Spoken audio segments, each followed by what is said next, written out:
Hey guys, Justin Bryant here from selfmadesuccess.com, and in this video I'm going to show you my top 10 tips for Facebook marketing for business. This is for small businesses, big businesses, local businesses, international businesses. It doesn't matter. These are my top 10 tips for boosting engagement. It'll help you get more fans, it'll help you get more website traffic, and get you more sales. Okay, so the first one is you need to post between 1 to 5 p.m.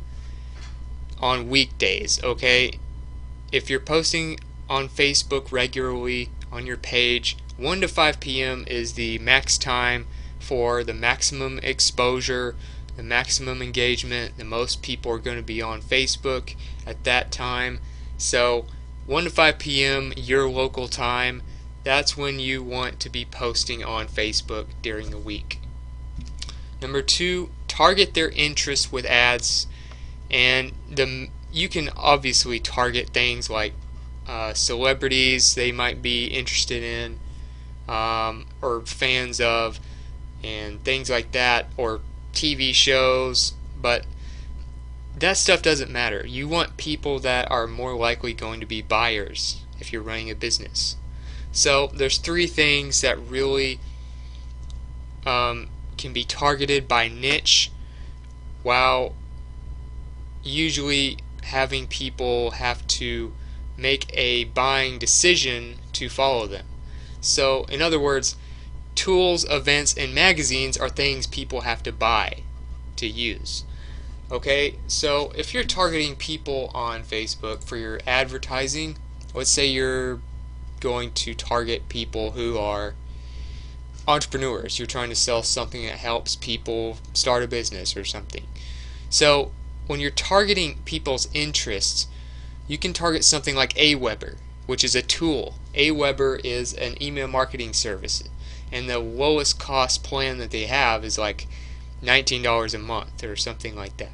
Get Response, same thing. They're a competitor of Aweber. They're like $15 to $19 a month for the minimum. So people have to pay to use these things. People that are fans of these services most likely use them. Therefore, they pay money in the industry that you are targeting, which is good. Makes them more likely to buy what you're selling.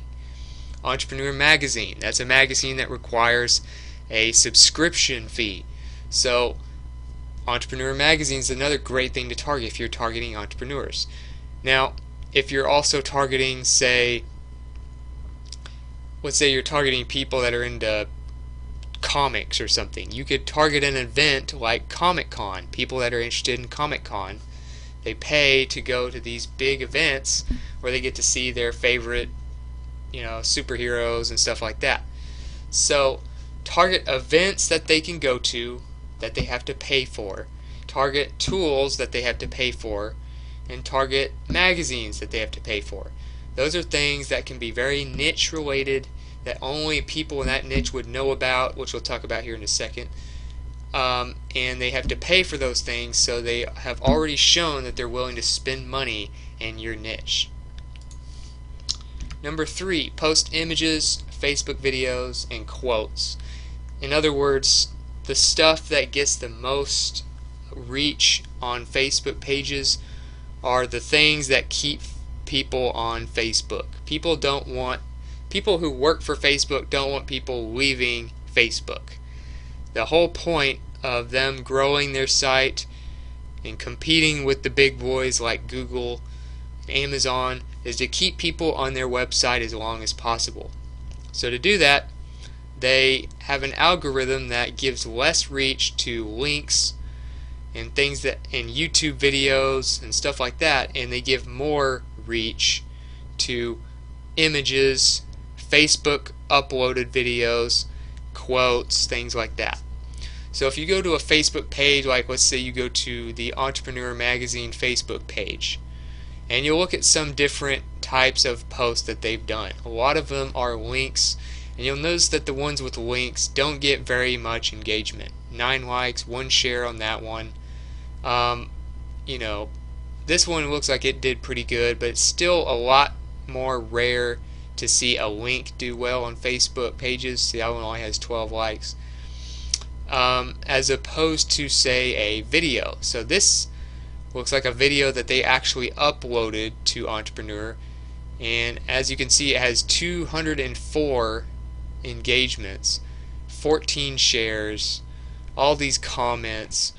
Another one they uploaded a video,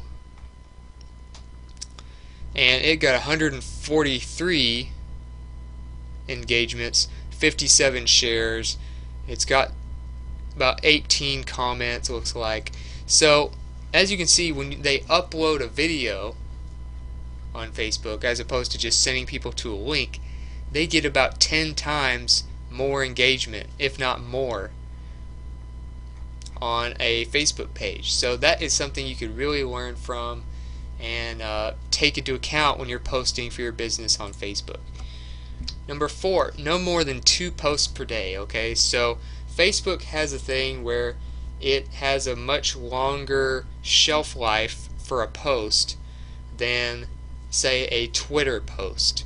So if you tweet on Twitter, for instance, you need to tweet more than a couple times a day just to get the maximum exposure from your followers, because Twitter is real-time posts and they get updated so fast that a lot of people won't see them. So you can get away with posting every hour or every other hour on Twitter, but on Facebook they have a long shelf life and they have a certain way of determining reach for these posts.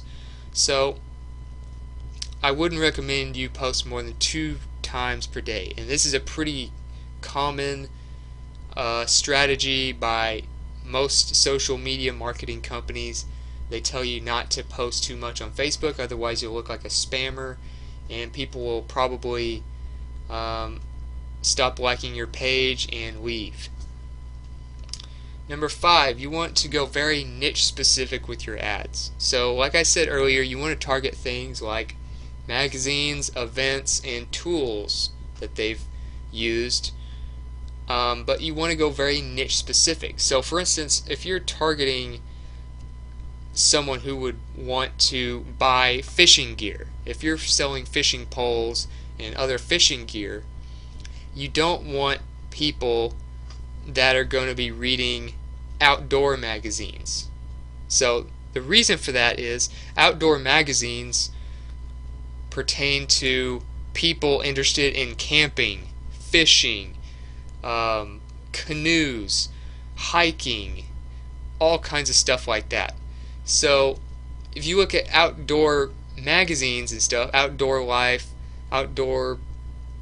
Outside Magazine, whatever, they are going to hit a bigger audience, but the audience is more broad, it's less specific. It's going to be a lower conversion rate for you to get sales. Whereas if you're selling fishing gear and you target people who like the Bassmaster magazine, if you look at the covers, every single picture has some guy catching fish. If you're selling fishing equipment, this is the kind of magazine your targeted customers would read. This is the kind of magazine you want to focus on because you know they're interested in fishing, and you can't just assume they're interested in fishing because they read an outdoor magazine when they might be interested in camping instead. So take that into account. Don't target things where they have multiple interests in one magazine, one event, or one tool. Focus on very niche specific ones. If you're selling one kind of product, target things that only people would know about in that one industry. Don't try to paint with too broad a brush. So you can ask yourself, what tools would my target audience know about that non-enthusiast wouldn't? So if you're a fishing enthusiast, you might know about certain fishing poles than someone who just occasionally does it would. What events would people that are enthusiasts in my niche know about that non-enthusiasts wouldn't? Okay, things like that can really go a long way in just getting more targeted, saving you money on ads, and getting a better ROI. Number 6, use Hello Bar to create a website pop-up for Facebook page likes. So you can go to hellobar.com and you can create a new bar, and this allows you to post stuff on your site that gets you either growing your mailing list, talking to your visitors, allows you to get people to call you, allows you to give discounts and promo codes, get more likes, and other stuff. So you want to go for Facebook likes for this one scenario. Like I said, hellobar.com. It's free to start using. All you need is a website and an account here. You can select this goal. You can tell them what you want to put. You can continue. You can go through the steps, and it creates a big pop-up that covers your entire screen with a like button for your page. So if people spend, say, 10 seconds on your site and they're reading your stuff, you might have a thing that pops up on Hello Bar that has it's a page takeover. So it looks something like this, okay? And then they like your button there. So something like that can really go a long way towards getting you more likes by leveraging your website. Like I said, it's hellobar.com, and you can go to the WordPress website and download the free plugin there. It's just called the Hello Bar plugin. Number 7, do Facebook cross promotions with other pages. So if you're on Facebook and your page is entrepreneurship or something like that related, you could do a cross promotion with maybe a smaller Facebook page that also does entrepreneurship. So you could go search for, say, Danny Johnson. I mean, that's a pretty big one, but you don't want to go for one that's super big because they probably won't even contact you back. But if you go for some other niche Facebook pages that are along the same amount of likes as you, all you do is you post something here that says, hey, go check out this page, I think you'd really love it, and then they do the same thing and link back to your page. So you promote each other's pages for a certain period of time, and then you take the post down, and it allows your fans to see the other page and their fans to see your page. Then you can kind of get more fans that way. It doesn't cost you anything in advertising, and it helps both of you. So that's another way to do it.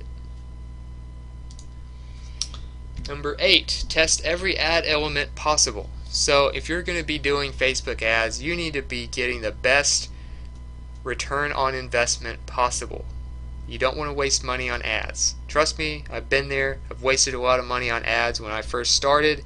I thought it would be easy, but you have to test everything. As a marketer, as a business owner, you have to know the numbers to get results.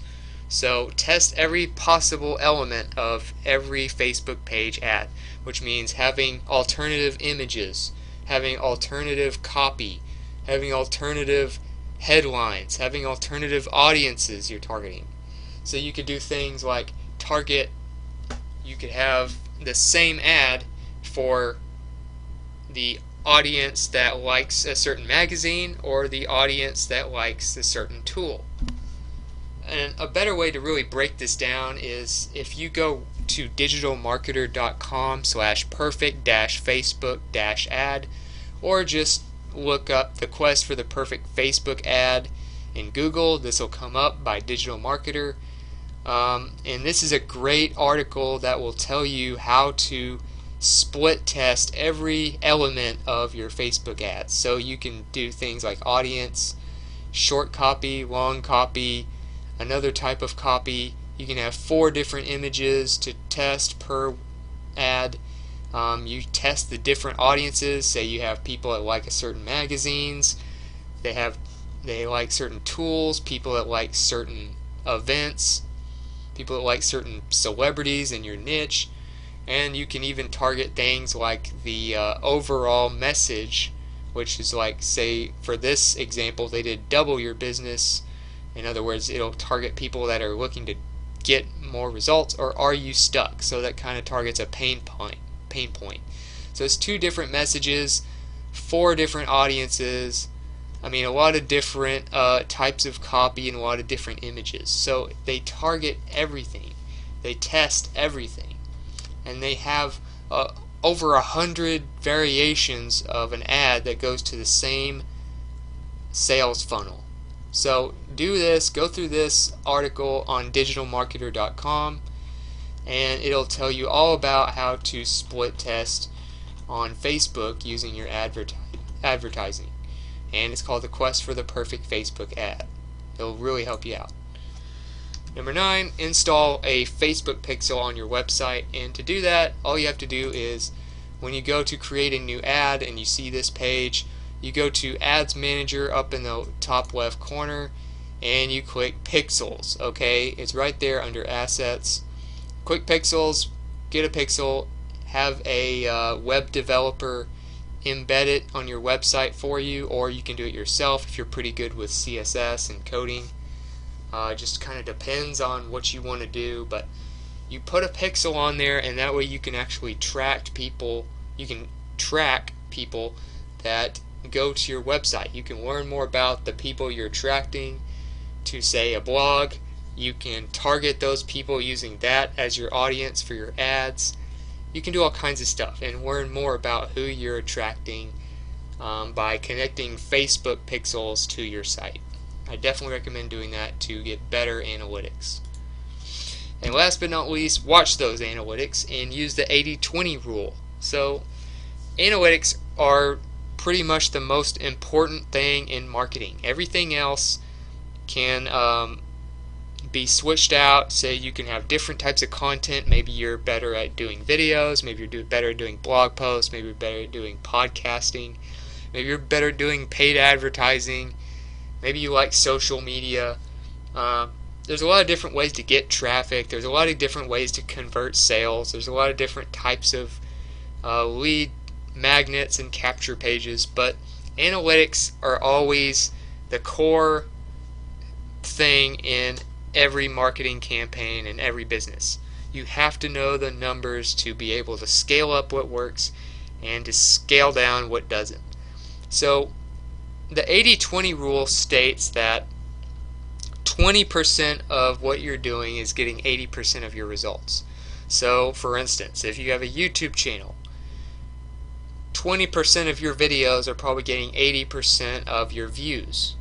If you have a blog post, 20% of your blog posts are probably getting 80% of your traffic, because those top 20% are the ones ranking in the top results, while the other ones aren't. So things like that. So it can apply to a lot of different things. And it also applies to Facebook advertising. And if you want to really get more into stuff like that, you need to just focus on the analytics. Find the top 20% of your ads that are getting the best return on investment, and scale those up. Expand the audience, expand those ads, put more money into those ads, because they're going to make you a lot more profit. And if you want to get rid of the ones that are costing you money and your return on investment is negative, then look for the ones that just aren't getting any results. So 80% of them are going to be doing very average or below average, and 20% are going to be doing the best results. So just think about that. Go for the top ads. If you test everything like I told you to do, and you read through that Digital Marketer article and took some notes, you'll know how to target every element of the ad so that you can actually apply the 80-20 rule and in an effective way. So if you got something from this video and you feel like you learned something that can help you with your Facebook marketing, please like and subscribe so I can bring you more videos like this. And if you want to let me know about a Facebook strategy that you think I should have put in this video that I left out, or you want to let me know what your favorite strategy is that worked for you, or you just want to let me know what you thought about the video overall, don't forget to leave a comment. I'd love to hear from you. And other than that, you can contact me at selfmadesuccess.com, where I will also have plenty of in-depth blog posts on Facebook advertising and things like that. tools you can use, courses you can take to help you do things step by step. All that's on selfmadesuccess.com. And other than that, I hope you enjoyed the video, and I hope you have a great day.